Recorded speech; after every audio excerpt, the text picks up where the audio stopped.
shelter, getting ready to head out. It's noon. It's a late start day today, but I slept until 10 a.m. So had a really good breakfast. Used a privy, got plenty of water, so it's I'm set up for success for the day. I think I've done some stretches. I can feel yesterday, especially my feet, my ankles, they're pretty sore. So I think today is going to be a 7-mile day to the Little Laurel. I think it's the Little Laurel shelter. That may have been the last shelter. Flint Mountain shelter. But first things first, I'm going to haul my big bud up to Big Bud Mountain. So that'll be exciting. Should be some great views up there. And I think it's just going to be a very pleasant hike today. I should be to the next shelter sometime around dinner time, I would say. So going to be a fun day. All right, more later from the trail. Pretty spirited climb up Big Butt Mountain. That's the trail coming up and a switchback. So Howard, if you had anything to do with the switchback, thank you. And the last three. Quite a humane way to climb a steep mountain. All right, cheers. So we come up out of the trees right there. This is about a mile from the summit. Nice tree right there. And the trail just goes through this little bald right here. It's really nice.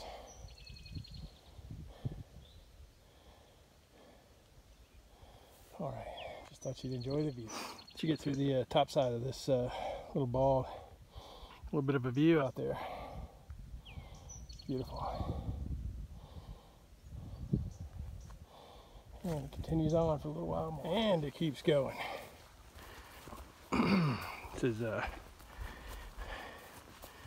This is pretty nice in the early part of the year, a couple months ago, before the weeds get so high.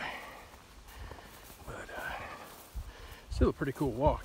I don't think we've had any this long through this kind of terrain. Max Patch was, you know, sort of like this, but it was up and over Max Patch.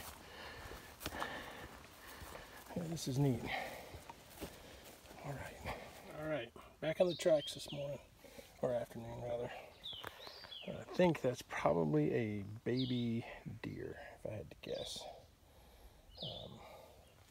Haven't seen any other prints yet, but there was some soft mud there, and whatever it did made enough of an impression, but looks a lot like deer. I mean, deer look like you take 2 fingers and stick them in the mud for the most part, but all right, I'll keep looking. Wouldn't you like to know the story of this?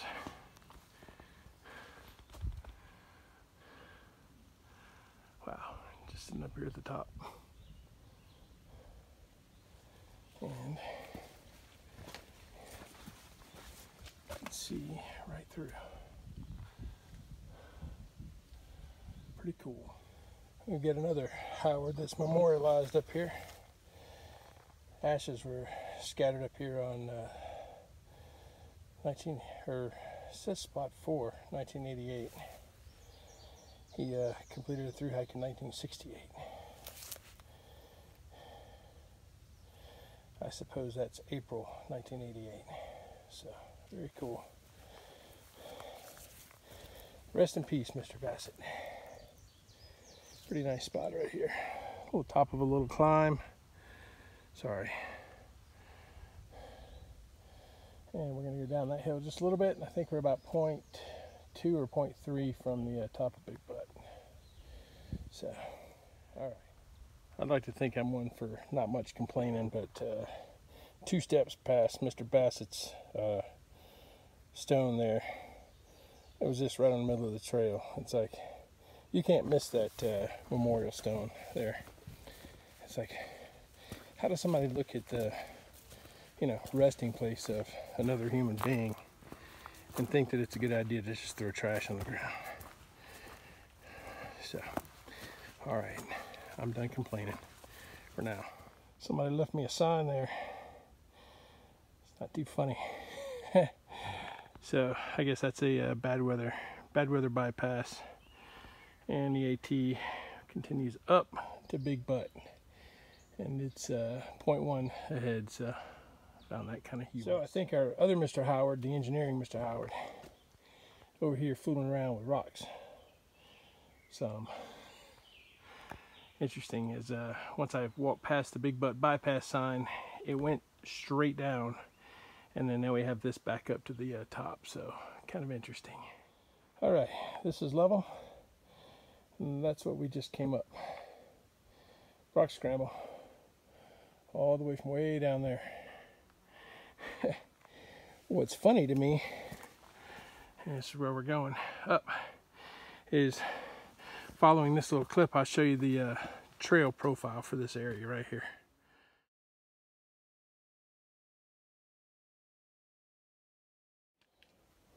5% gradient and 38 feet of elevation change, my big butt. So something different. Fun. That's what this is. This is fun. All right, more from the top. Cheers. All right, it's a little tricky. As you come up to right here, the trail starts back down right there. There's no markings, no anything. There may have been something on that stick at one point, but I just happened to look to my left, and right up there is one of those geotags. So I'm assuming that is our summit. I'm going to walk up there and check that out. I'll leave my pack and trekking poles right here, and my GPS says this is the spot, so probably could use a sign up here. All right, I think I can do this without hurting myself. We can then experience it together.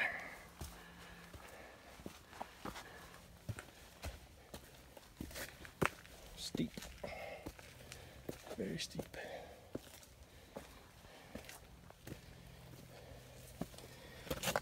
The reason I like to do this with the video is because experiencing the view for the first time is pretty magical. I don't know of any other way to capture that. This rock's pretty steep. And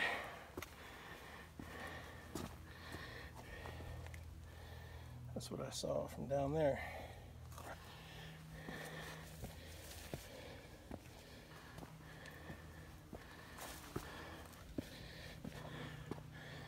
And there's the geological survey and our views. Spectacular. It's truly amazing. I don't think I ever get tired of this.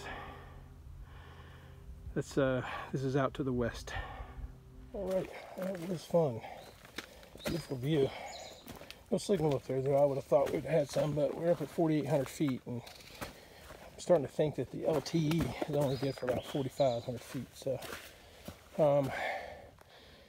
if I would have taken the Big Butt Bypass trail, it would have come up right there. And what I'm thinking is the Big Butt Bypass trail is 5% gradient and 38 feet in elevation change.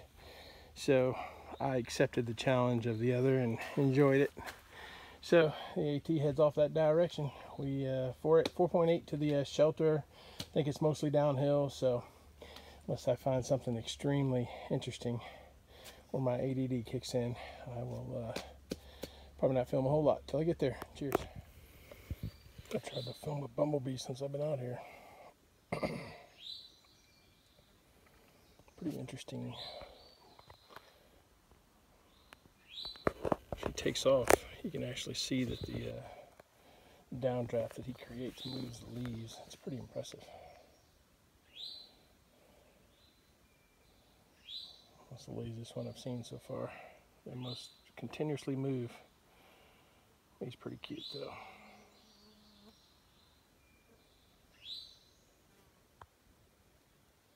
Alright, this is the first water source we've come to today. Not sure how far in this is, but so once you leave Jerry Cabin, it's up and over and most of the way down that mountain before you get this water. It's a good source though. Got really good flow. Looks clean. This is a pretty spectacular sight as the trail comes along. And look at this downhill. It's beautiful. It's totally covered with these.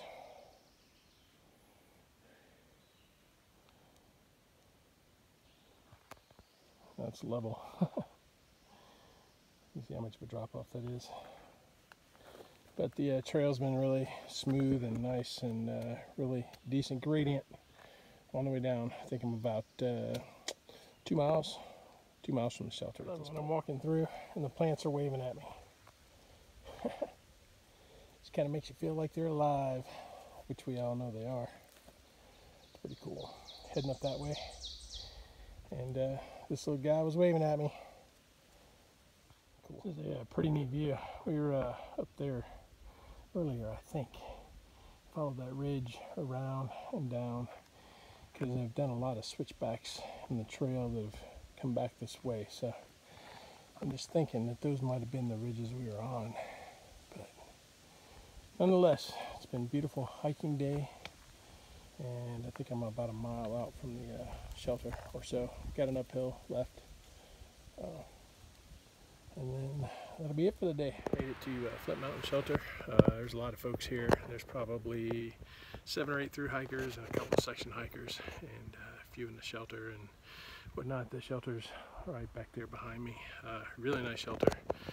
Been a good day. It was actually a hard day, and I think it was because of yesterday. I don't think I was quite ready for what I got myself into yesterday, but there was no choice. I had to get up and over those mountains, and then I pushed on to the shelter. So feet and ankles are sore today, but looking forward to a good night's rest tonight and hiking on tomorrow. There's some southbounders here that have kind of got me excited about what's coming up, so looking forward to it.